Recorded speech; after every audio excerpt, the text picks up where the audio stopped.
Iran Israel के बीच चल रहे तनाव से पूरे पश्चिम एशिया में संकट पैदा हो गया है। कहीं शेयर बाजार धड़ाम हो रहे हैं तो कहीं तेल के दामों में भावों में भी उछाल आ रहा है। वहीं भारत में भी कूटनीतिक गलियारों में रातों की नींद उड़ गई है। भारत को भी स्पष्ट अनुमान है कि दोनों देशों के बीच इस संघर्ष में वह कहीं ना कहीं नाजुक कूटनीतिक हालात में खड़ा है।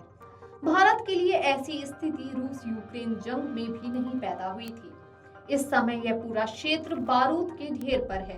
ईरान और इजराइल अभी तक शैडो वॉर और प्रॉक्सी वॉर लड़ रहे थे, लेकिन पहले इजराइल का ईरान के सीरिया स्थित वाणिज्य दूतावास पर हमला, फिर ईरान का मिसाइलों से पलटवार और अब इजराइल की ईरान पर जवाबी कार्रवाई कहीं ना कहीं दुनिया को नए वॉर जोन के मुहाने पर ले जा रही है। हालांकि इन दोनों के बीच सीधी जंग के आसार तो बेहद कम हैं, लेकिन इससे इस क्षेत्र की जियोपॉलिटिक्स में बदलाव जरूर दिखाई देगा। साथ ही आपको बता दें कि भारत के लिए जितना महत्वपूर्ण इजराइल है तो उतना ही बड़ा साझेदार ईरान भी है। जहां भारत हथियारों की खरीद और सैन्य टेक्नोलॉजी के लिए इजराइल पर निर्भर है, भारत के हथियारों की आपूर्ति करने वाले देशों में चौथे नंबर पर है।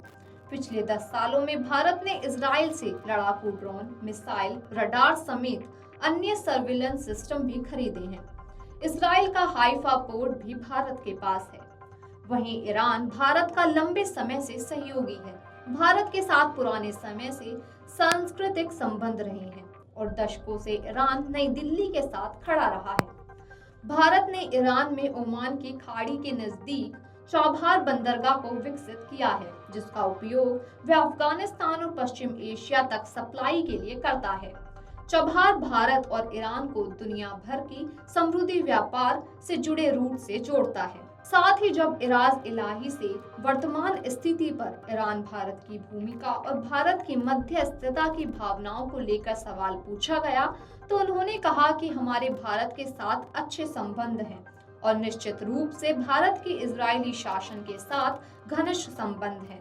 इजरायली आक्रमण को रोकने में भारत सक्रिय भूमिका निभा सकता है। इजराइल ने पिछले 7 महीनों में गाजा के लोगों के खिलाफ हर तरह के अपराध किए हैं और गाजा में 35,000 से अधिक निर्दोष लोगों की हत्या की है।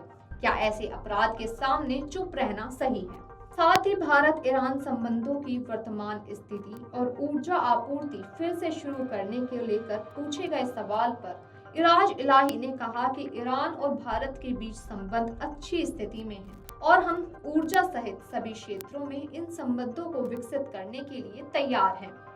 वीडियो डेस्क अमरउजाला.com। अगर आप ये वीडियो YouTube पर देख रहे हैं तो हमारे चैनल को सब्सक्राइब करें और बेल आइकन को दबाना ना भूलें। अगर आप Facebook पर ये वीडियो देख रहे हैं तो हमारे पेज को लाइक करें।